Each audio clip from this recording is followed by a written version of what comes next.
हम लोग श्रीमद् भागवतम के तीसरे स्कंद के 26वें अध्याय के 23वें श्लोक से आगे पढ़ेंगे। देखिए अभी तक बात आ रही, बात क्या चल रही समझ में आ रहा है ना।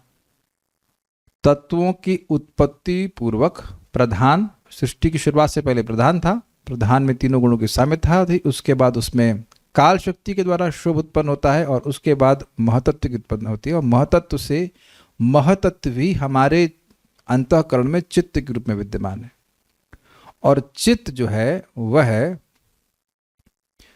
भगवान की उपलब्धि का स्थान है। चित्त अगर पवित्र है तो भगवान का दर्शन वहाँ होता है। हम नाम तो नहीं रखेंगे, अगर हम प्रसन्नता है कि आज अंपायर भी हमारे गेम में है। Happy to see you my dear referee. कुछ गलत बोलेंगे तो आप तुरंत चैट कीजिएगा। Very happy. देखिए कुछ क्रिटिकल श्रोता हों तो और मजा आता है और हम संभल करके बोलेंगे। So happy to see you. हमारे मित्र हैं, नाम नहीं रखेंगे, उनको नाम चाहते नहीं कि नाम रखा जाए, आप समझ रहे हैं कौन है शायद, लेकिन नस नस से वाकिफ है। ठीक है। So I am happy you will be there to see you. अपनी बुद्धि का प्रयोग, अपने चित्त का प्रयोग भगवान की सेवा में करना चाहिए। एक बहुत इंपॉर्टेंट बात हमने सीखी थी और वो ये था कि चित्त का प्रयोग जब हम इंद्रियों के विषय में करते हैं, अगर भगवत विषय में करेंगे तो वो शुद्ध हो ही रहा है और इंद्रिय भोग के विषय में करेंगे तो वह दूषित हो ही रहा है।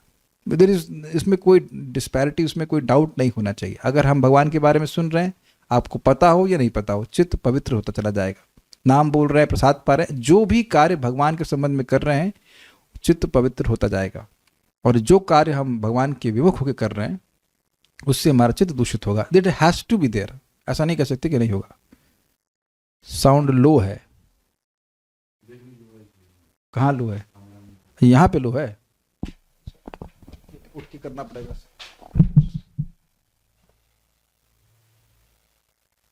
यहाँ पे सिर्फ खड़े होकर चेक करना पड़ेगा। एनीवेज, अभी आवाज ठीक आ रही है? Is it all okay for everyone? Can hear? ठीक है। अब हम लोग समझेंगे, यानी कि महतत्व की सृष्टि हो चुकी है, महतत्व के बाद अहंकार तत्व की सृष्टि होती है। तो अहंकार तत्व के उत्पत्ति और उसके लक्षणों का वर्णन किया जाएगा। तो मेरे पीछे बोलिए वेदवादी। महतत्व विकुर्वाणात् भगवद वीर्य संभवात्, महतत्वाद् विकुर्वाणात् भगवद् वीर्य संभवात्, क्रियाशक्तिर अहंकारस्त्रिविधः समपद्यत, क्रियाशक्तिर अहंकारस्त्रिविधः समपद्यत। आपके पास भी कुछ श्लोक, कुछ व्यवस्था कर दीजिए, मेरे फोन से ज्वाइन कर दीजिए, तो ऐसे मजा नहीं आएगा। नहीं, मम्मी तो आपके संस्कृत पढ़ाती हैं, तो आप भी कुछ बोली संस्कृत। महतत्वाद् विकुर्वाणात् भगवद् वीर्य संभवात्, महतत्वाद् विकुर्वाणात् भगवद् वीर्य संभवात्, क्रियाशक्तिर अहंकारस्त्रिविधः समपद्यत, क्रियाशक्तिर अहंकारस्त्रिविधः समपद्यत, वैकारिकस्तेजश्च तामसश्च यथो भवः, वैकारिकस्तेजश्च तामसश्च यतो भवः, मनसश्चेन्द्रियाणां च भूतानां महतामपि, मनसश्चेन्द्रियाणां च भूतानां महतामपि, बोलिए। महत्तत्वाद् विकुर्वाणात् भगवद् वीर्य संभवात्, महत्तत्वाद् विकुर्वाणात् भगवद् वीर्य संभवात्, क्रियाशक्तिर अहंकारस्त्रिविधः समपद्यत, क्रियाशक्तिरहंकारस्त्रिविधः समपद्यत, वैकारिकस्तेजसश्च तामसश्च यतो भवः, वैकारिकस्तेजश्च तामसश्च यथो भवः, मनसश्चेन्द्रियाणां च भूतानां महतामपि, मनसश्चेन्द्रियाणां च भूतानां महतामपि। ओके, आज कम हम पारायण मतलब उच्चारण कम कर रहे हैं, थोड़ा समय भी कम है। महत तत्व से अहंकार उत्पन्न होता है जो भगवान की निजी शक्ति से उद्भूत है। अहंकार में मुख्य रूप से 3 प्रकार की क्रिया शक्तियां होती हैं, सत्व, रज और तम। इन्हीं 3 प्रकार के अहंकार से मन, ज्ञानेंद्रियां, कर्मेंद्रिय तथा स्थूल तत्व उत्पन्न हुए। अब मैं थोड़ा सा अन्वय समझाता हूँ। भगवत वीर्य संभवात, भगवान की निजी शक्ति से उत्पन्न हुआ क्या कि भगवान ने काल शक्ति के द्वारा प्रधान में क्षोभ उत्पन्न किया, तो वो भगवान की जो शक्ति थी उससे महतत्व संभव हुआ था, महतत्व प्रकट हुआ था। ठीक है, क्लियर? उसके विकुर्वाणात अर्थात ट्रांसफॉर्मेशन से, विकृत होने पर, विकृति क्या थी, महतत्व में सतोगुण की प्रधानता थी, लेकिन जब उसमें तमोगुण की प्रधानता होने लगती है तो फिर वहां से अहंकार तत्व होता है। ध्यान दीजिए कि अहंकार तत्व प्रमुखतः तमोगुण में है, उसमें फिर कुछ और डिवीजन हो जाएंगे, सब डिवीजन, रजोगुण तमोगुण सतोगुण के, लेकिन अहंकार इज प्राइमरली इन तमोगुण, तमोगुण उसमें मुख्य है। तो ट्रांसफॉर्मेशन क्या हुआ, महतत्व में जो इसमें पहले सतोगुण था उसमें अब तमोगुण बढ़ गया, इसलिए तामसिक, उसमें अहंकार सृष्टि हो गया, वही अहंकार में कन्वर्ट हो गया। जैसे कि दूध दही में कन्वर्ट हो जाता है, वही दूध दही में कन्वर्ट हो जाता है, उस तरह से कह लीजिए। तो विकृत होने पर, ट्रांसफॉर्म होने से, किसके ट्रांसफॉर्म होने पर, महतत्व के ट्रांसफॉर्म होने पर त्रिविधः, अब देखिए त्रिविधः क्रिया शक्ति, 3 प्रकार की सक्रिय शक्ति से युक्त। थोड़ा समझिएगा, क्रिया शक्ति कहने से उपलक्षण से द्रव्य शक्ति और ज्ञान शक्ति को भी ग्रहण करना होगा। यहां पे आचार्य ने समझाया इस प्रकार से, ऐसा नहीं है कि अहंकार में केवल क्रिया शक्ति होती है। किसी जगत की सृष्टि करने में, कोई भी कार्य करने के लिए क्रिया शक्ति चाहिए, मतलब कैपेसिटी टू डू समथिंग, ज्ञान होना चाहिए कि करना क्या है, और द्रव्य, आपके पास वस्तुएं होनी चाहिए। ये समझ में आ रहा है, कोई भी आप कार्य कर रहे हैं तो उसके लिए ज्ञान होना चाहिए, एक्शन होना चाहिए, एनर्जी टू एक्ट होना चाहिए, और मटेरियल होना चाहिए। खिचड़ी बनाओ, दाल चावल ही न दें तो ज्ञान हो, शरीर भी है, लेकिन दाल चावल नहीं तो क्या खिचड़ी पकाएंगे आप, कुछ नहीं। या गैस सिलेंडर समाप्त हो जाए तो वहाँ भी नहीं होगा। या अब जैसे मान लीजिए काले कृष्ण प्रभु है, हाँ काले कृष्ण प्रभु रोटी बना दीजिए, अब इनके पास ज्ञान नहीं है इसको बनाने का, है कहाँ है काले, यार इसी काली कृष्ण प्रभु, हाँ इज हियर, तो ज्ञान नहीं। अच्छा मैं यहाँ कह दूँ कि चाहिए मिक्सर चलाइए, मिक्सर वाला मिक्सी ग्राइंडर नहीं, साउंड मिक्सर, तो साउंड मिक्सर है, कहाँ चला पाएंगे काले कृष्ण प्रभु, तो ज्ञान शक्ति नहीं। तो आप समझ रहे हैं किसी भी जगत के कार्य के लिए 3 चीज चाहिए, क्रिया शक्ति, ज्ञान शक्ति और द्रव्य शक्ति। क्लियर, ये दिख रहा है कि नहीं, ठीक है। तो इसके अलावा कौन सी शक्ति चाहिए आपको, कोई नहीं, क्रिया शक्ति चाहिए, ज्ञान शक्ति चाहिए और द्रव्य शक्ति चाहिए। तो इन तीनों शक्ति से, यद्यपि तीनों का नाम नहीं रख रहे हैं, इन क्रिया शक्ति से उपलक्षण से अन्य 2 को भी ग्रहण करना होगा। उपलक्षण का मतलब है जैसे भगवान आंख से नहीं देखे जा सकते हैं तो कान से सुने जा सकते हैं, नहीं। अक्षजा मतलब भगवान आंखों से उत्पन्न ज्ञान से नहीं समझ में आते हैं, तो आंख से नहीं, कान से नहीं, नाक से नहीं, किसी भी इंद्रिय ज्ञान से परे भगवान है, इसको उपलक्षण कहते हैं। एक बात कह दी है तो अन्य को समझ लेना होगा।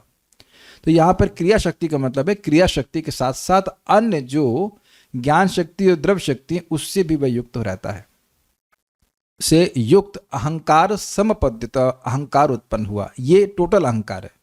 अब इसके विभाजन हो गए, वैकारिक, इस अहंकार को वैकारिक, वैकारिक मतलब सात्विक अहंकार, ये ज्ञान शक्ति को उत्पन्न करता है, इससे मन आता है।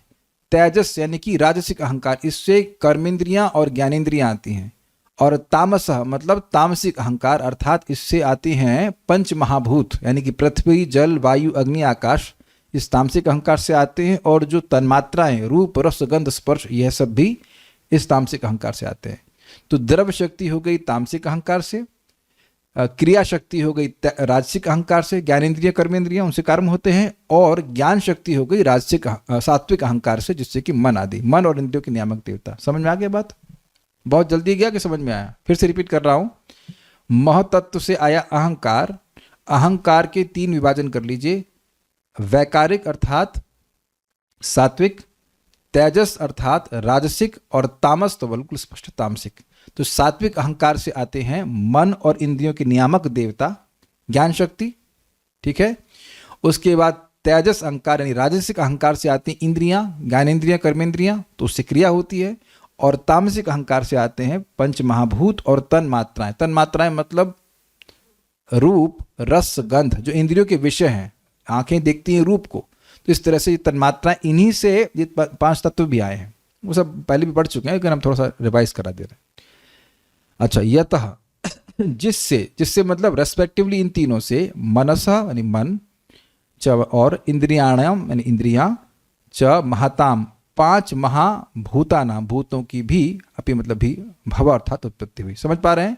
वैकारिक से मन, राजसिक यानी तेजस से इंद्रियां, और तामसिक से मन, 5 महाभूतों की उत्पत्ति हुई। वो भी नहीं लिखा है लेकिन उसको वो भी समझ लेना, वो भी पंच महाभूत में आ जाता है। तो श्लोक तो समझ में आ रहा है। महतत्व विकुर्मात, महतत्व के परिवर्तन से, विकृति से, जो भगवत वीर संभवात, भगवान की शक्ति से संभव होता है, क्रिया शक्ति से युक्त अहंकार जो कि त्रिवद होता है वह प्रकट होता है। वो क्या 3 प्रकार होते हैं? वैकारिक अहंकार, तेजस अहंकार, तामस अहंकार। वैकारिक अहंकार से मन उत्पन्न होता है, तेजस अहंकार यानी रासिक अहंकार से इंद्रियां उत्पन्न होती हैं, कर्मेंद्रियां, ज्ञानेंद्रियां, और तामसिक अहंकार से पंच महाभूत पृथ्वी जल वायु अग्नि आकाश होते हैं। तो इससे एक बात बहुत स्पष्ट समझ आ रही है कि इस जगत के पीछे भगवान है। ये बहुत इंपॉर्टेंट बात है। देखिए जनरली क्या, हमेशा ही आजकल की जो एजुकेशन है उसमें ये तो बता देते हैं कि पृथ्वी के मतलब जगत के तत्व क्या हैं कुछ हद तक, लेकिन ये नहीं बताते हैं किसने बनाया किसने है। और इससे क्या होती है? अतिष्ठिक भावना रहती है। मुझे क्या अतिष्ठिक नास्तिकता की भावना रहती है। ये प्रश्न को ये देखता है व्यक्ति कि मेरी आंख है, मेरी जीभ है, मेरी नाक है, लेकिन ये प्रश्न नहीं करता कि किसने बनाई है, और ये भी प्रश्न नहीं करता कि क्यों बनाई है। ये आप लोग बताओ, जब तक हम लोग भागवतम भगवद गीता नहीं सुने थे, कभी किसी ने प्रश्न किया कि आंख बनाई क्यों है? और आज तक आप जानते हैं कोई आंख दोबारा बना भी नहीं पाया है। कोई साइंटिस्ट आंख बना नहीं सकता है। इसका मतलब है कि ये इसकी किसी भी साइंटिस्ट की बुद्धि के बाहर की बात है कि नहीं? तो बना सकते नहीं हो, और फिर जिसने बना के दी है उस पर हल्ला कर रहे हैं बाई चांस। तो किस लिए? नास्तिकतावाद का प्रचार करने के लिए। और इससे भागवत से बिल्कुल स्पष्ट आ रहा है। देखिए, भगवत वीर संवाद, भगवान की शक्ति से संभव हो रहा है, अन्यथा यह संभव नहीं है। This is very important point. आपने नोट किया ये पॉइंट? भगवान की शक्ति से ही संभव है, अर्थात आपकी मेरी शक्ति से संभव नहीं है। किसी की आंख खराब हो गई तो वो आंख रिपेयर नहीं कर सकते हैं। दुकान है, किसी घड़ी रिपेयर की दुकान है, आंख रिपेयर की दुकान भी है क्या? Not possible. भावार्थ दीपिका, ये बहुत इंपॉर्टेंट है। अगर व्यक्ति थोड़ा भी कृतज्ञ है तो समझेगा भगवान के उपकारों को, इन सृष्टि तत्व को सुन करके भगवान किस प्रकार से हमारे भोग में व्यवस्था कर रहे हैं, जो हमारे लिए संभव है। आंख होगी नहीं तो देखोगे कैसे? जीभ होगी ही नहीं तो खाएंगे कैसे, चखेंगे कैसे? तो ये सारी चीजें हमारे क्षमता के बाहर है। किसी की जीभ काट दी जाए तो क्या दोबारा जीभ उगा सकता है? तो उम्मीद है कि विचार करने वाली बात है। प्रभुपाद इस बात को बोलते हैं, even if you are attach to liquor, तुम शराब के प्रति भी आसक्त हो तो तुम्हें स्मरण रखना चाहिए कि अंगूर ही नहीं होगा तो अंगूर की बेटी कहां से आएगी? अंगूर की बेटी बेटी के संग माँ, और माँ के पीछे जो बाप है उसका स्मरण करना चाहिए ना। तो कह रहे शराब पियो तो भी कृष्ण का स्मरण करो। It's very interesting. भावार्थ दीपिका शिला श्रीधर स्वामी के द्वारा अहंकार की उत्पत्ति पूर्वक उसका लक्षण महतत्वात इत्यादि से लेकर 4 श्लोकों में कहा गया है। मतलब ये बताया जा रहा है कि अहंकार की उत्पत्ति कैसे हुई और अहंकार का लक्षण क्या है। मन आदि इंद्रियां और होना चाहिए, और महाभूतों की उत्पत्ति में जिसकी शक्ति होती है वही क्रिया शक्ति है। अहंकार के 3 भेदों को इस श्लोक में बतलाया गया है। उन 3 अहंकारों से क्रमशः मन, इंद्रियों और महाभूतों की उत्पत्ति हुई। भव शब्द उत्पत्ति का वाचक है। सबको समझ में आ गया? इजी है ये बात, सारार्थ दर्शनी। अहंकार की उत्पत्ति पूर्वक उसका लक्षण बताते हुए कहते हैं महतत्वात् आदि श्लोक। क्रिया शक्ति का अर्थ है कार्य कारण का सामर्थ्य, मतलब जो कार्य और कारण का को प्रस्तुत कर सके उसे कहेंगे क्रिया शक्ति। ये जगत प्यारा किस रूप में है? कार्य कारण रूप में है कि नहीं? कुछ आप देख रहे हो, वो किसी चीज को प्रोडक्ट कर रहा है और वो किसी का प्रोडक्ट है, ऐसे पूरा जगत है। तो क्रिया शक्ति मीन्स वो सामर्थ्य जिससे पूरा जगत बना है। ये जगत कार्य कारण रूप है और उसके पीछे क्रिया शक्ति है। यह है कॉज एंड इफेक्ट। ये उपलक्षण है क्योंकि ज्ञान, क्रिया और द्रव्य समूह में भी उसकी शक्ति रहती है, अर्थात ज्ञान शक्ति और द्रव्य शक्ति को भी ग्रहण करना होगा। ये समझे बात? पे किसी कार्य को करने के लिए आपको ज्ञान भी चाहिए, क्रिया भी चाहिए और द्रव्य भी चाहिए। तो ये सब मिला करके कार्य कारण को प्रस्तुत करते हैं। इट्स वेरी सिंपल है ना। मैं अभी भक्त बोल रहे थे कि आवाज कम है, तो अब मैं समझता हूं कि यहां तो शायद कुछ ही भक्तों को पता होगा कि आवाज बढ़ाई कैसे जाएगी माइक की। बहुत कम लोगों को, मतलब जो यहां उपस्थित भक्त हैं सबको नहीं पता होगा। It's not machine. कई बार मैं बोलता हूं आवाज बढ़ाओ, माइक चेक करो, तो लोग समझ नहीं होते कौन से माइक को बोल रहा हूं। तो ज्ञान चाहिए ना, आप में से कितने लोगों को एप्पल की चटनी बनाना आता है? हाँ मुझे पता है आपको देख के ही बोल रहा हूँ कि एक व्यक्ति को छोड़ करके और उनकी जैसे बना, अरे नाम ले लेते, तरुण कृष्ण प्रभु है, तो तरुण कृष्ण प्रभु को बड़ा अच्छा आता है बनाना, आज भी याद आ रहा है हमको। एक बार ये हमको दवा बना के दिए, इतनी टेस्टी कि हम उसको 15 दिन की जगह 4-5 दिन में खत्म कर दिए थे। हाँ रेजिन्स का इतना बढ़िया, हमने कहा ऐसी दवा बनाया करिए कहे थोड़ा थोड़ा, हमने कहा इसमें कोई बनाई नहीं है, चार रोटी के संग चाट चाट के खा जाते थे, तो अब क्या वो दवा सब लोग बना सकेंगे? तो उसके लिए ज्ञान चाहिए ना। अच्छा एक और बात देखेंगे कि भाई ज्ञान के संग उपकरण भी चाहिए। कभी कभी कोई दवा ऐसी होती है इसके आप इंग्रेडिएंट्स मिलते ही नहीं है, तब तो कोई भी कार्य हो रहा है तो उसके पीछे द्रव्य है, क्रिया है और ज्ञान है। अच्छा ज्ञान है और द्रव्य भी अब बैठे हुए कुछ कर ही नहीं रहे, हाथ भी नहीं हिला रहे, तो कुछ बनने वाला है नहीं। तो आप समझ गए कि ये सब क्रिया शक्ति ज्ञान शक्ति और द्रव्य शक्ति से ही पूरा जगत बना हुआ है। यतः जिनसे अर्थात वैकारिक तेजस यानी राजस और तामस भेद युक्त अहंकार से मन इंद्रिय और महाभूतों की क्रमशः उत्पत्ति होती है। तो समझ में आ गया, तो इजी है तात्पर्य, बड़ी इंटरेस्टिंग बात है। प्रारंभ में चेतना या शुद्ध कृष्ण चेतना अवस्था से पहला कल्मश उत्पन्न हुआ, यह मिथ्या अहंकार या देहात्म बोध कहलाया। अब इसको पढ़ करके जरूर लोग बवाल करेंगे, अच्छा अच्छा अच्छा वैकुंठ में मिथ्या अहंकार उत्पन्न हो गया। लेकिन देखिए प्रभुपाद लैंग्वेज जिस तरह से बोल रहे हो थोड़ा समझने का प्रयास कीजिए। आपने सुना था महतत्व शुद्ध है, स्वच्छत्वम अविकारित्वम भगवत पदम, तो उस पॉइंट की बात हो रही है। देखिए इस बात को बहुत गंभीरता से समझ लीजिए। जो बद्ध जीव है, आप और मैं, हम सब अनादि काल से अविद्या से तो ढके हुए ही हैं, हमको भगवान का कुछ ज्ञान नहीं है, ये समझ में आ गया। हर बार जब सृष्टि शुरुआत होती है तो महतत्व की स्टेज से शुरू होती है, which is transparent and clear, ये भी समझ में आ गया।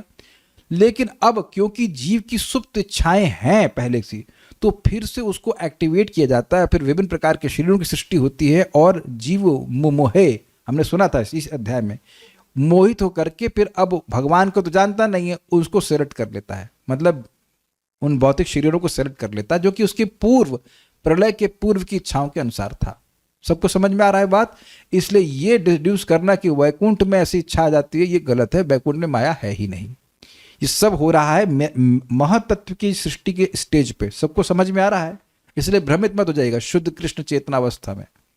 जैसे प्रलय होती है सब लोग शुद्ध भक्त नहीं हो जाते हैं। ओके, यह मिथ्या अहंकार या देहात्म बोध होता है। देहात्म बोध मतलब देह में आत्मबोध, मैं देह हूं ये मानना। मैं फिर यहां रिपीट करूंगा, जब भी व्यक्ति का भक्ति से पतन होता है, and that is moment to moment, जब भी मैं भक्ति नहीं कर रहा हूं वो मेरा पतन का टाइम है। Is it sinking? Is it clear? पतन तब है जब मैं किसी एक भक्ति के अंग को नहीं कर रहा हूं या उसके निमित्त कुछ नहीं कर रहा हूं। मान लीजिए नहाने जा रहे हैं ताकि भगवान की आरती कर सकें, दैट्स फाइन, तो वह भी भक्ति के पीछे है। लेकिन कुछ ऐसा कार्य कर रहे हैं या उस ऐसे कार्य के निमित्त कार्य कर रहे हैं जो कि भक्ति के लिए नहीं, तो वहीं पतन हो गया। नहीं घबराने की जरूरत नहीं, पतन हो गया तो फिर उठिए, कोई दिक्कत नहीं है।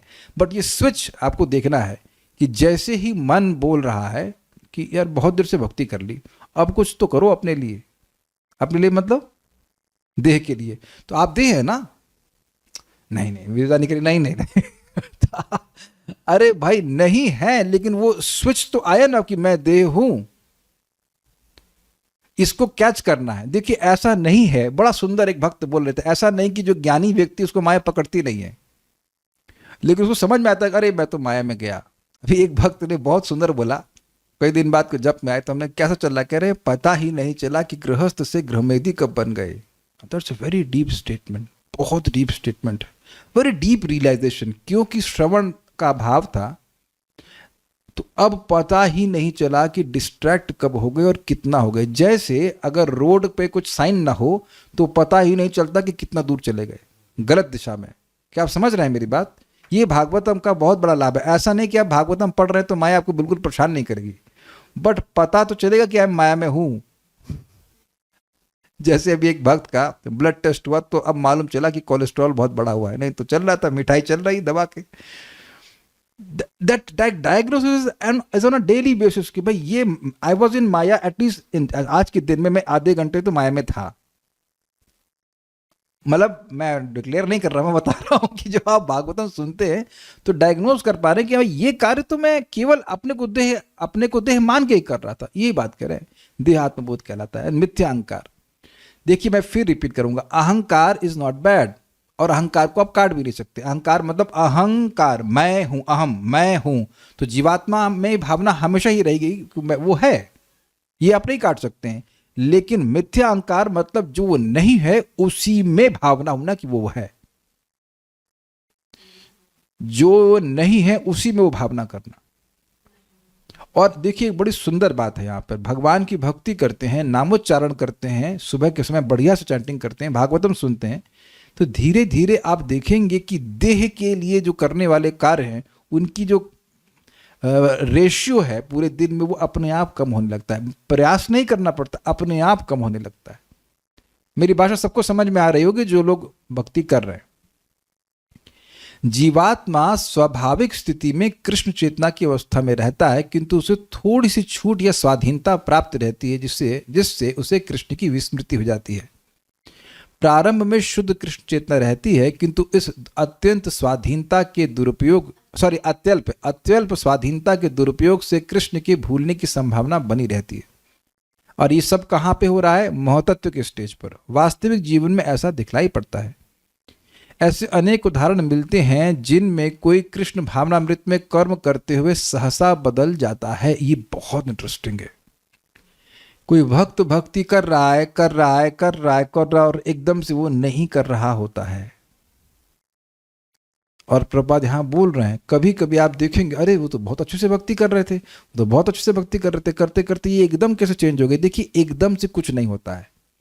जब व्यक्ति श्रवण कीर्तन को कमजोर मतलब नहीं करता है तो उसकी देहात्म बोध बढ़ेगा ही, चाहे वो कुछ भी व्यक्ति हो। अगर हम श्रीमद् भागवतम का नियमित रूप से श्रवण नहीं करेंगे तो हमारा डिफॉल्ट मोड क्या है? अपने को देह मानना। कभी किसी को डिप्रेशन हुआ है तो उसका एकमात्र कारण है देह में आत्मबुद्धि। देखिए ऐसे तो सभी की देह डिप्रेसिव ही है ना। इस देह में क्या रखा है? मल और मूत्र भरा रखा है। Is it not? So what is so great about anyone's body? हम गा के नहीं बताए इसको और हम मंत्र गा के बोलने का, लेकिन आप समझ रहे हैं व्हाट आप मुझे कोई बताइए चैट पे भाई, what is special about your body? किसी के देह में कुछ भी इंप्रेसिव है? तो अब जब हम देह में भावना करने लगते हैं, अरे मैं उससे कम सुंदर हूं, मैं तो उससे ये हूं, मैं तो, तब अब वो जो देह में आत्मबुद्धि है उसकी वजह से डिप्रेशन होता है, और अदरवाइज कोई कारण नहीं है। आत्मा के रूप में सब बराबर है। कुछ समझ रहे हैं बात? ये बड़ी खतरनाक चीज है ये। तो हम बात कर रहे थे कि ये जो बीमारी है वो है, पहले ही समझ लीजिए। हम लोग थोड़ा सा विचार कीजिए, क्या मैं लीवर हूं, क्या मैं नाक हूं, क्या मैं हृदय हूं? हम बोलते हैं ये मेरा लीवर, मेरा हृदय, मेरा गॉल ब्लैडर। हाँ गॉल ब्लैडर तो चला गया, मेरा गॉल ब्लैडर का ऑपरेशन हो गया, और वेदवादिनी का भी हो गया है, इनके पापा का भी हो गया है। तो अगर गॉल ब्लैडर का वजन मेरे शरीर के वजन का लेट से 5% था, तो मैं क्या 5% कम हो गया? बताइए। आपको वैभव प्रभु, आपको अपने पिताजी 5% कम लगते हैं? नहीं। Is it not? मेरे ज्यादा लगते हैं, ठीक है, लेकिन इट्स नॉर्मल ना। किसी का मान लीजिए किसी का टांग कट जाए तो उसना कहेंगे कि आप 5% कम हो गए। यानी कि हम लोग मेरा करते हैं, लेकिन फिर हम वो मेरा से अगर मेरा भी करें तो कम अज्ञान है कि ये मेरा देह है। वैसे तो देह आपका भी नहीं है, लेकिन मान लीजिए कि कहें कि मेरा देह तो फिर भी ठीक है, लेकिन अहम देह, मैं बोलते हुए रहते, उसका बड़ा प्रभाव होता है। बोलने का बहुत प्रभाव होता है भाई। इसीलिए आप कहेंगे हमको रोज सुनने की क्या जरूरत है कि हम देह नहीं है, क्योंकि पूरा दिन तो बोलते रहते हो कि मैं देह हूं। कुछ कैच किया आपने? आप देखना जैसे क्लास बंद होगी तो मैं आप इसी में चल रहा है कि नहीं? इस बोलने की वजह से तो अहंकार पुष्ट हो रहा है। मैंने कई बार एग्जाम्पल दिया था कि अगर पैदा होते ही आपको नहीं बोला जाता कि बोलो बेटा पापा, तो आप उस अपने बाप को बाप नहीं मानते। आप बोलते अंकल, तो आप अंकल ही बोलते और अंकल ही मानते। हम एक भक्त को जानते हैं जिनकी परवरिश उनकी मौसी ने करी है, तो अपनी माँ को माँ मानते ही नहीं है, क्योंकि बोले ही नहीं। बोलने का बहुत बड़ा प्रभाव है भाई, बहुत बड़ा प्रभाव है। अज्ञान, इस जो अहंकार है, इस बोलने से तो सारा काम चल रहा है। ये बात समझने वाली है। तो हम समझा रहे हैं आपको कि क्यों व्यक्ति कृष्ण भावनामृत से गिरता है, क्योंकि वह भगवान का नियमित रूप से श्रवण नहीं करता। That's a whole point, and then you become distracted. इसलिए उपनिषदों का कथन है कि आत्म साक्षात्कार का मार्ग, वेरी नाइस, आत्म साक्षात्कार का मार्ग छुरे की तेज धार के समान है। यह उदाहरण अत्यंत सटीक है। तेज छुरे से दाढ़ी अच्छी बनती है, बिना धार के चक्कू से तो दाढ़ी नहीं बनेगी ना। किंतु जरा भी ध्यान इधर उधर हुआ नहीं कि गाल कट जाता है। अब इसको आपने सुना तो बहुत बार होगा, समझने का प्रयास कीजिए। मैं फिर वापस उसी पॉइंट पे आ रहा हूं।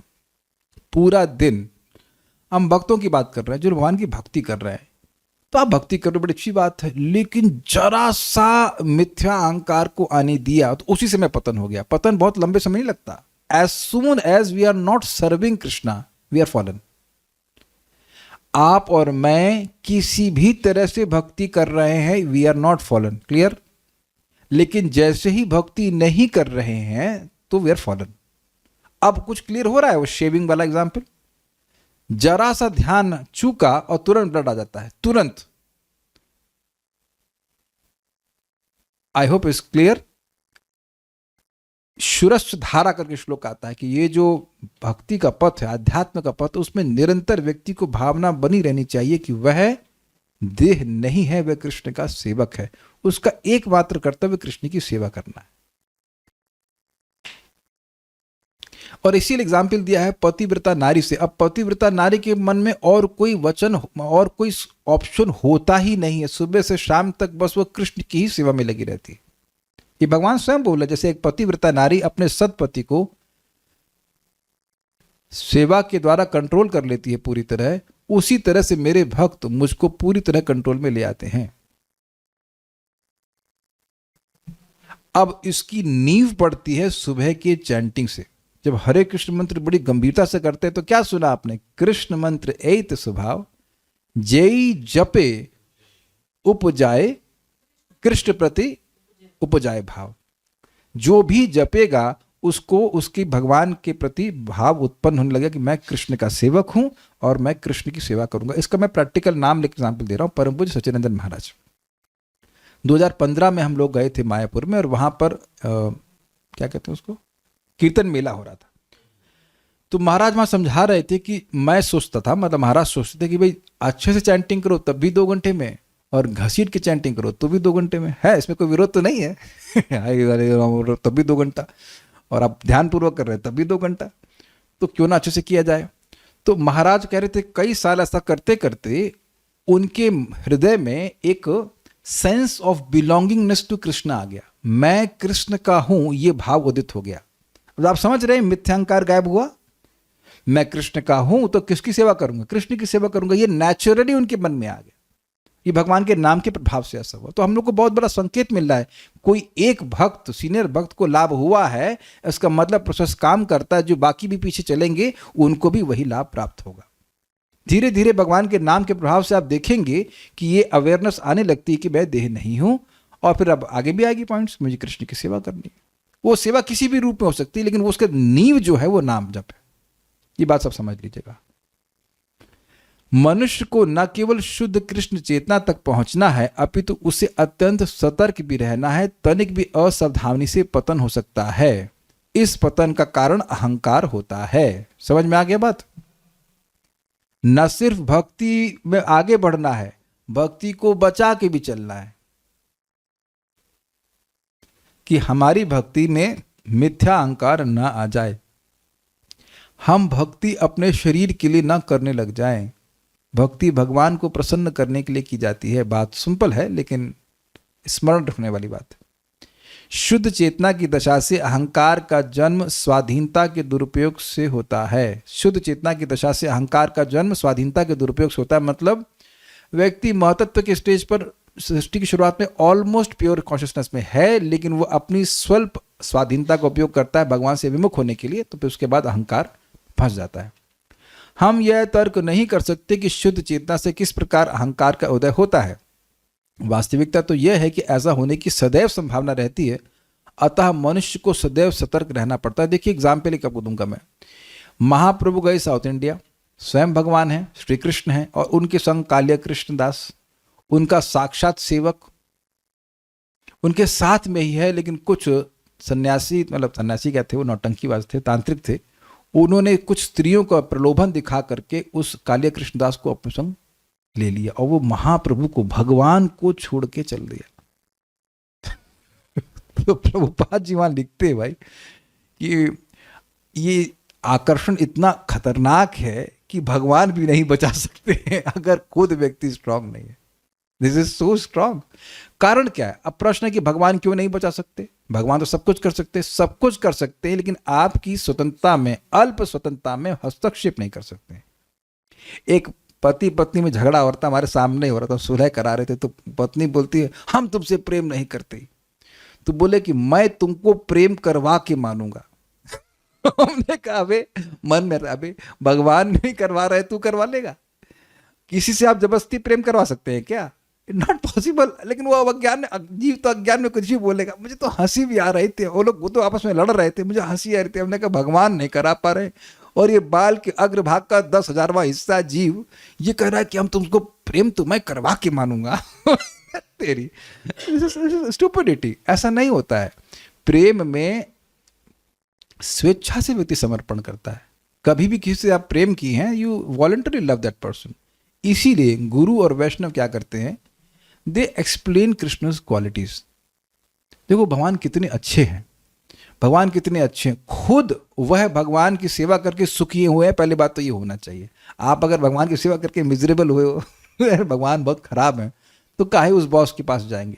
तो happy devotees are best preacher. तो अपनी साधना अच्छे से रखिए, खूब श्रवण कीर्तन करिए, खुश रहिए, तो आप बताएंगे कि भाई भगवान की सेवा करने को बहुत फायदा हुआ, बहुत अच्छा लग रहा है हमको। Is it not? तब जो जीव अन्य अन्य लोगों की सेवा करके फ्रस्ट्रेट है, उस एटलीस्ट कुछ सेलेक्ट तो करेगा भाई ऑप्शन की, चलो कृष्ण की सेवा करके देखते हैं। I hope you are getting the point. इसलिए भगवान हस्तक्षेप नहीं करते। सतर्क रहना चाहिए। समस्त भौतिक कार्यकलापों का मूल सिद्धांत अहंकार है। ये कार्य भौतिक गुणों में संपन्न होते हैं। एक बात समझ लीजिए, प्रपात बहुत सुंदर तरह से समझा रहे हैं। समस्त कार्यकलापों का मूल सिद्धांत अहंकार है, तो क्यों है? आपने सुना ना कि किसी कार्य को करने के लिए क्या चाहिए? ज्ञान शक्ति, क्रिया शक्ति, द्रव्य शक्ति। कहां से आ रही है? मेड इन अहंकार।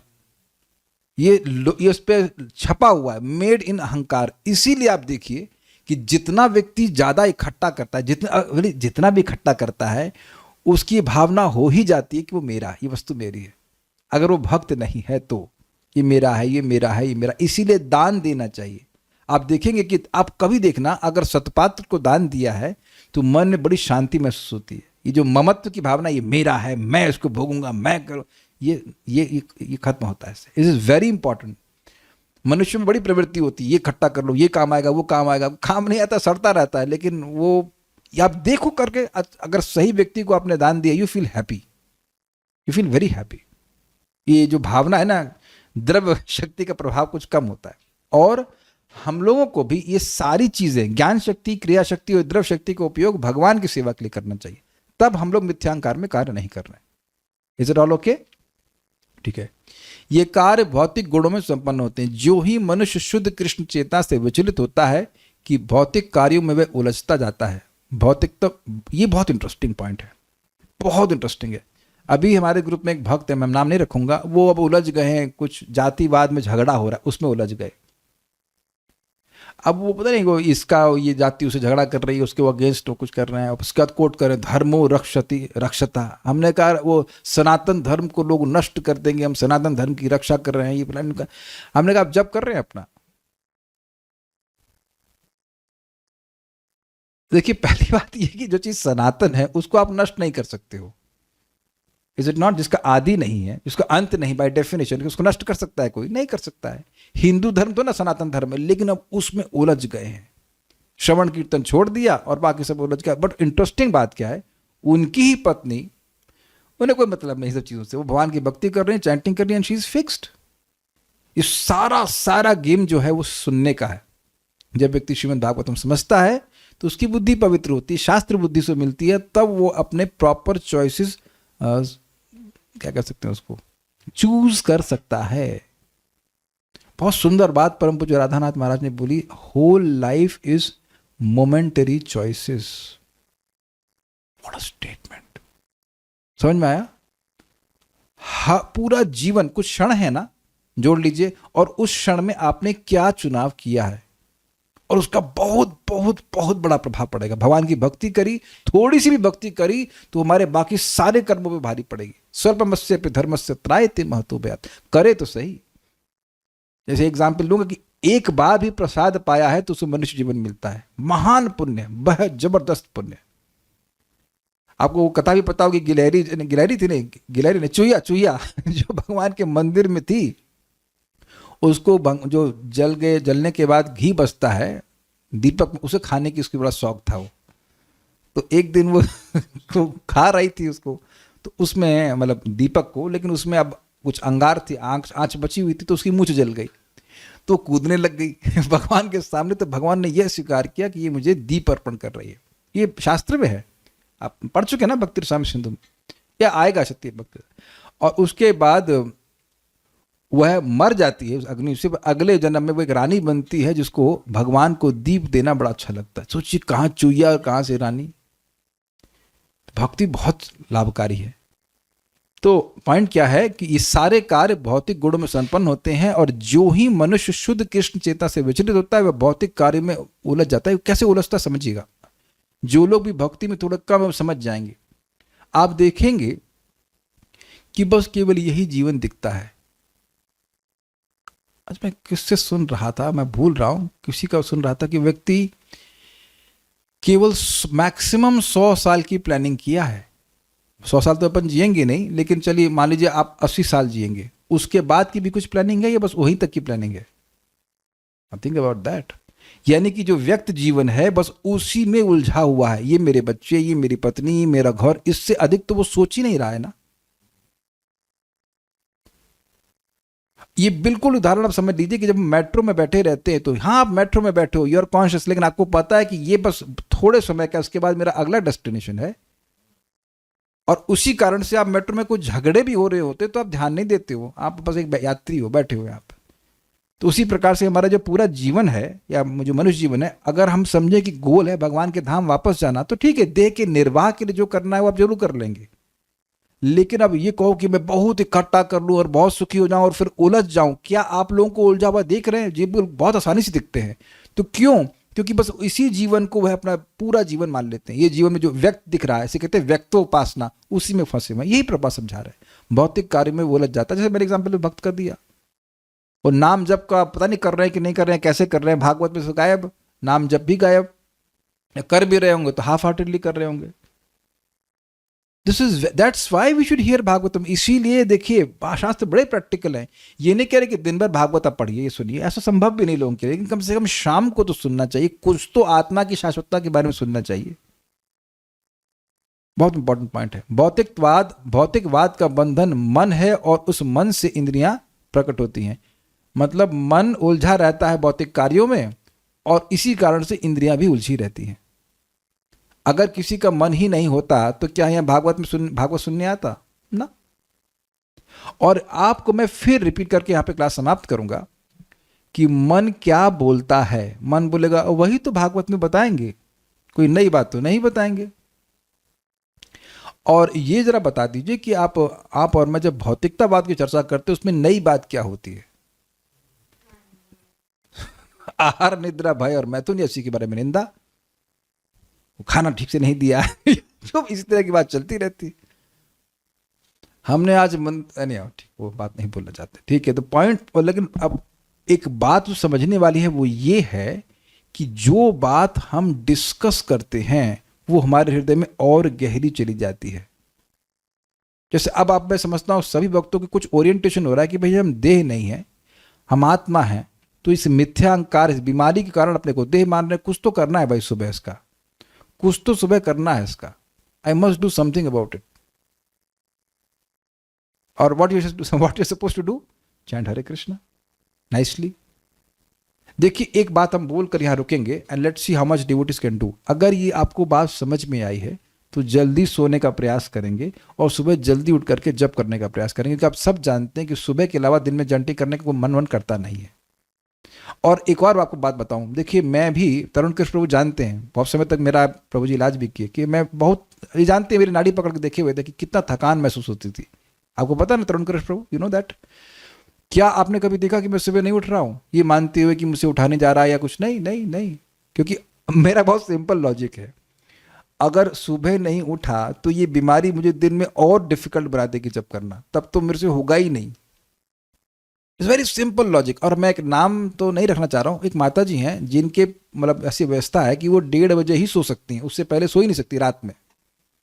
तो वो 1:30 बजे सो करके प्रतिदिन 3:45 उठ जाती हैं, क्योंकि अब दिन में जप होता ही नहीं है, स्वस्थ लोगों का भी जप नहीं होता है तो फिर अस्वस्थ लोगों का तो क्या होगा। तो दिन में अपना 3-4 घंटा सो कर निपटा देती है। That means she is very very determined to now get over this body.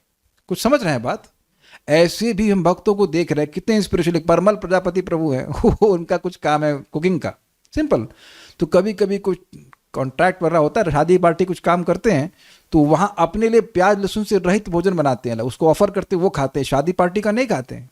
और अब मान लीजिए कि 2 बज गया, 3 बज गया, तो अब वो 2 घंटा सो करके चैंटिंग करके फिर 6 बजे काम पे निकल जाते हैं। तो अब देखिए, और अमेजिंग बात है कि पढ़े लिखे नहीं है, वो अंगूठा छाप है, लेकिन सोचिए कि अब ये कितना डिटर्मिनेशन है केवल भगवान के बारे में सुनने से ही ना। नहीं तो क्यों करेगा व्यक्ति इस प्रकार से हरे कृष्ण मंत्र जप। अब मैं एक बात और बोलूंगा, हमको बहुत अच्छी लगी थी, एक संत ने बड़ा सुंदर बात, बहुत अच्छी बात बोली थी। देखिए प्राय 99% अगर बोला जाए, सभी लोग अपने रिश्तेदारों में कुछ बेहतर बनने का प्रयास कर रहे हैं, ठीक है, लेकिन आप ये विचार कीजिए कि पिछले जन्म के रिश्तेदार कौन से याद हैं आपको? कोई तो याद होगा। तरुण कृष्ण आपको कोई याद है? इनको तो नहीं, या ज्ञान में बेचारे शीतल माता जी को पता होगा, इनको भी नहीं पता तो अब आप देखिए कि पिछले जन्म के रिश्तेदारों ने हमारी क्या सहायता करी। यही सहायता करी कि एक और हैप्पी बर्थडे करवा दिया हमारा। और इस जन्म में भी रिश्तेदार हमको यही कराने वाले हैं कि हमें अब भक्ति से च्युत करेंगे, भक्ति से डिस्टर्ब करेंगे, और उसके बाद फिर अगला जन्म हो जाएगा। कोई सहायता नहीं कर पाएंगे, बहुत होगा तो अर्थी उठाने के लिए आ जाएंगे, उसमें तो हम पहले निकल जाएंगे ना। आप लोग मान लीजिए मैं कहूँ करुणा मित्र चले गए, फिर बोले हम यहाँ प्रसाद पा रहे हैं, तो मतलब हुआ कुछ ये देखा गया है। एग्जाम्पल देता हूँ आपको, जैसे कि हम कृष्ण हॉल में प्रसाद पा रहे हैं, तो आप खा के निकल गए, इतनी देर में मिठाई आ रही है पीछे से, तो कुछ फर्क पड़ा आपको? कुछ फायदा नहीं हुआ। तो हम तो मर के चले गए, वो हमारी अर्थी उठाएं या हमारा देह जलाएं या ना जलाएं, उससे क्या फर्क पड़ता है अपने को भाई? हम तो चले गए ना अगले डेस्टिनेशन पे। तो जो अपने को अभी भक्ति में मदद कर रहे हैं वो वास्तविक रिश्तेदार है, क्योंकि हमारा रिश्ता भगवान से बना रहा है, नहीं तो सब नाटक है, सब नाटक है। तो इस उलझन से बचने, कम से कम इस उलझन से बाहर निकलने के बारे में सुनना तो चाहिए, तब तो कुछ निर्णय करेंगे। तो एक बात हम बोल के वहीं रुक रहे हैं कि मन भौतिकतावाद में उलझा हुआ है, इसलिए इंद्रियां भी उलझी हुई हैं। समझ रहे हैं? ये दिख रहा है आपको पहले कि मन सोच रहा है अरे भाई अपडेट लें, भारत में क्या हो रहा है, प्राइम मिनिस्टर है ना वो भारत के रफाल खरीदेंगे, कुछ खरीदेंगे जो भी, और उसके बाद अपडेट लेकर के सो गए, और जब कुछ नहीं। तो मैंने कहा अपडेट ही लेना है तो कुछ ये भी देखिए कि गोलोक में क्या हो रहा है, तो फिर आपकी इंद्रियां वैसी लगेगी इस प्रकार से। Very nice, very very nice. तो मन इस प्रकार से हम मिथ्यांकार से पहले मानते हैं देह है, और फिर मन उसी की प्लानिंग में लगा रहता है, देह के लिए ये करना है, देह के लिए वो करना है, ऐसे करके पूरा जीवन नष्ट हो जाता है। कुछ और भी पॉइंट्स है वो हम कल चर्चा करेंगे, समय कम है हमारे पास। कोई प्रश्न है किसी बात का तो मैं ले लेता हूँ। I let you answer. पतन का एक्चुअल मतलब क्या है? देखिए पतन का सिंपल मतलब है भक्ति नहीं करना, भक्ति नहीं करना है। आपको जो भक्ति पसंद हो, पढ़ रहे हैं, जप कर रहे हैं, भगवान के लिए भोजन बना रहे हैं, आप जानते हैं कि 64 अंगा भक्ति कोई एक भक्ति कर रहा है तो पतन नहीं है।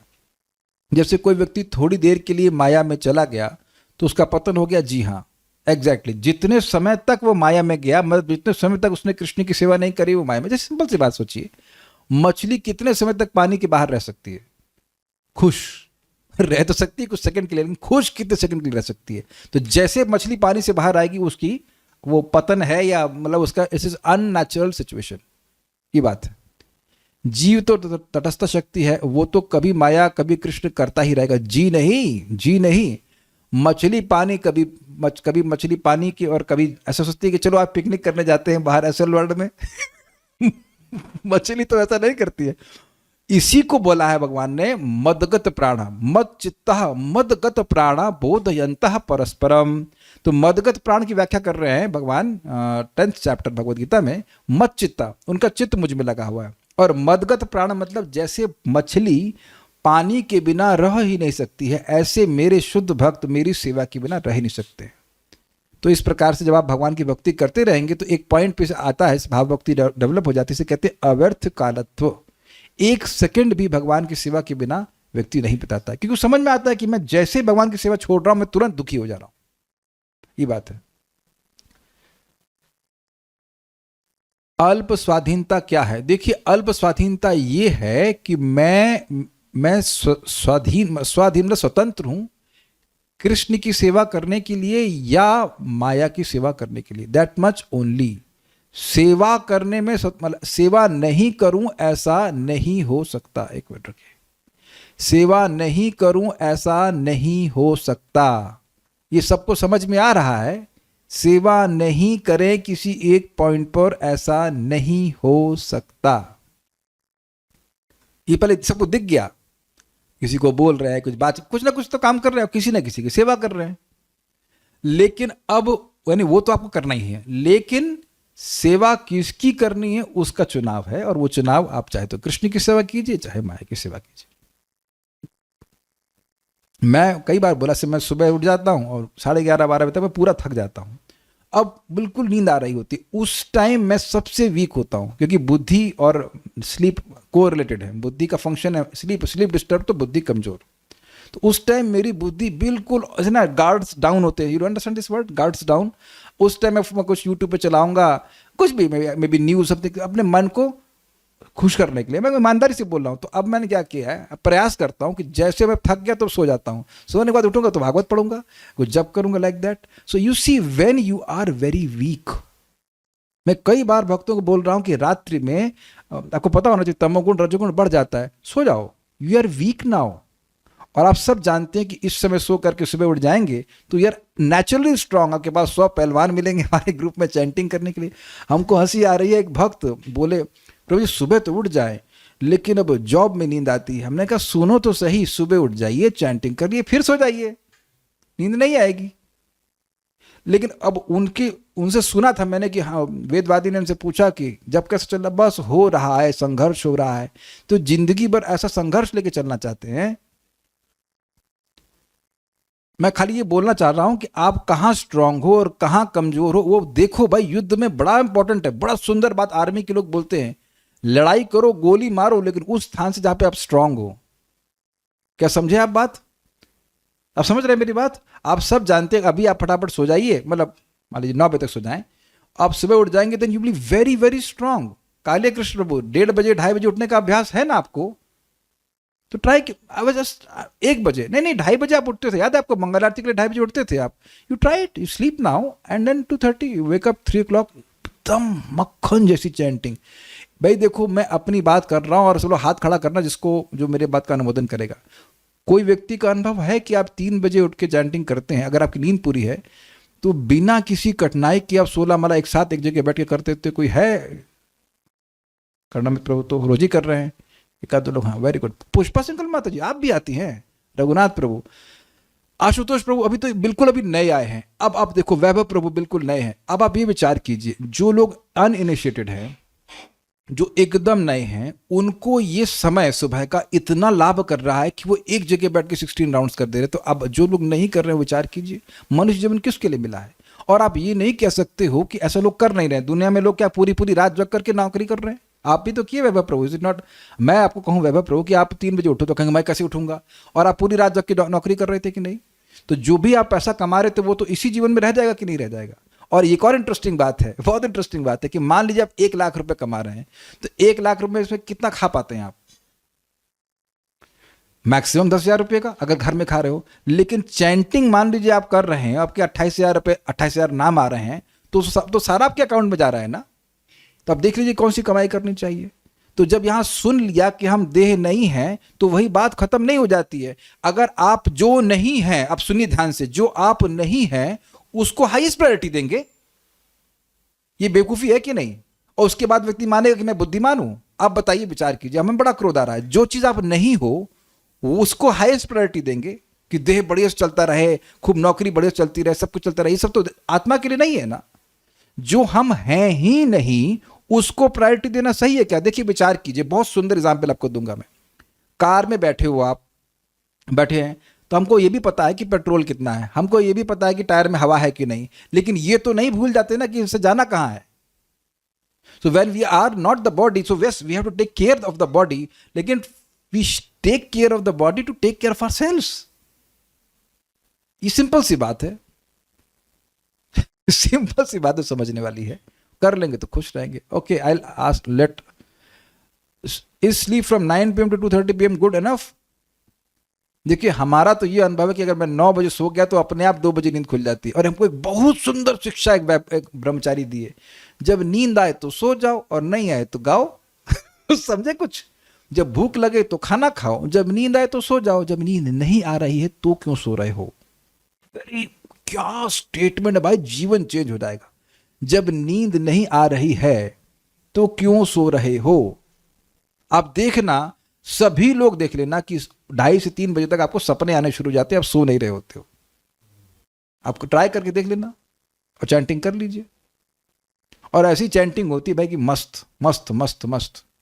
ये चैंटिंग बड़ी है मस्त मस्त, आप रोज ये गाओगे। You will never have a suffering chanting. एक बात मेरे से रहा नहीं जा रहा, क्या आप, बड़ी सुंदर बात परम पूज्य कदम कानन महाराज बताते थे, आप सबका अनुभव है। आपको याद है कभी एक ने ब्रीफ केस उठाया हो हैवी, थोड़ी देर तो आप उससे उठा लेते हो, फिर अब हाथ इतना दर्द करने लगता है कि उठाए नहीं जाता। सबको उदाहरण समझ में आ रहा है? तो अगर चैंटिंग ऐसे ही हैवी ब्रीफकेस की तरह है जो उठाए नहीं उठ रहा है, तो बड़ा मुश्किल हो जाएगा। 1 दिन 2 दिन तो चला लेंगे, फिर कुछ दिन बाद कहेंगे राधा रानी माफ कर दो, आज नहीं हो पाएगा। और ऐसा भक्त करते हैं। लेकिन दूसरा एग्जाम्पल दूं, सबके पास, हमने अभी खरीदा वेदवादिनी के लिए ट्रॉली बैग, समझते हैं आजकल, उसमें बड़े बड़े बढ़िया पहिए होते हैं। तो अगर उसमें भी ड्रैग करना होता है, लेकिन उसमें कुछ एफर्ट नहीं होता, बच्चा भी धक्का मार के ले जाता है। मेरा उदाहरण आप समझ पा रहे हैं? तो सुबह की चैंटिंग एकदम वैसे कि ट्रॉली बैग, उसमें पहिया लगा बड़ा बड़ा भागती है, पता नहीं चलता। 4 माला तो ऐसा लगता है जैसे दाल में जीरा होता है ना, दिख ही नहीं रहा, ऐसा गायब हो जाती है। सोचिए अगर आपकी ऐसी उत्साहित चैंटिंग होगी, वाह, you will be happy devotee. तो ये मैं निवेदन करूंगा कि ये थोड़ी सी आपको लगेगा तपस्या है, लेकिन जो एकदम चैंटिंग ना करता हो वो सुबह एक दिन चैंटिंग करके देखे। मैं एक बात और बताना चाहता हूँ, ये मुझे मालूम कैसे चला। बहुत साल पहले, शायद 10-12 साल पहले, मैं जपा रिट्रीट में गया था और वहाँ मंगल आरती 5 बजे होती थी। तो हम उठे और हमने कहा अरे यार 5:30 बज गए, आज तो मंगल आरती छूट गई। मैंने कहा जब छूटी गई तो चलो कोई बात नहीं, जब करते हैं। और जब करने बैठ गए और जब बड़ा अच्छा लगे। मैंने कहा ऐसा जब का एक्सपीरियंस तो मुझे कभी नहीं हुआ। मैंने कहा ये क्या हो गया, ऐसा मैंने क्या कर दिया, मैंने क्या हो रहा है, गोवर्धन में हूँ इस वजह से, क्या नहीं समझ में आ रहा मेरे को। फिर मैंने घड़ी देखी तो उसमें बज रहे थे 4, मतलब अप्रोक्सीमेटली 3:30 या 4। हमने कहा अगर मैं 5:30 उठा तो 3:30 कैसे बज रहे हैं? मैं 1 घंटे चैंटिंग कर रहा हूँ, बस एब्सोल्युटली बिविल्डर्ड। फिर मैं निर्णय में आया कि अरे मेरी नींद तो 2:30 बजे खुल गई थी। और वहीं से मुझे, उसके बाद भी अपने आश्रम में भी जब करते थे तो हम बार बार इस बात का प्रमोशन कर रहे हैं, क्योंकि हम थ्योरी बोलने के लिए, थ्योरी बांटने के लिए नहीं है कि हम मिथ्यांकार ही मिथ्यांकार, अरे उसको डिस्ट्रॉय भी तो करना है भाई। So please wake up early morning and you will have that experience of chanting, तो उत्साहित रहेगा। ओके, 1 मिनट, एक प्रभु जी का एक प्रश्न है, अभी तो ओवर टाइम हो गया, लेकिन एक प्रश्न है तो हम ले लेते हैं, उसका बस एक प्रश्न लूंगा मैं। I just take 1 question, just give me a second Prabhu ji, 1 minute. हाँ रघुनाथ प्रभु बोलिए।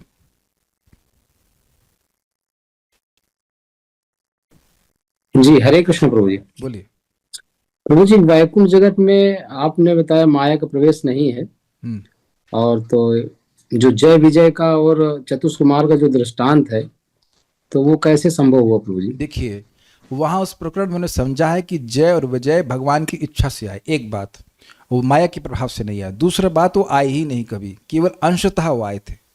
उनका एक अंश जगत में आया था, वो भी भगवान की लीला के लिए। और जब वो आए हैं तो 3 बार भगवान अवतरण लेकर के उनको वापस लेके चले गए। तो इसलिए वो कोई जीव का, उसको ऐसा नहीं बनाना चाहिए कि जीव का पतन होता है। ठीक है, जी प्रभु, धन्यवाद प्रभु। हरे कृष्ण, हरे Krishna. So we'll stop now. It's already time.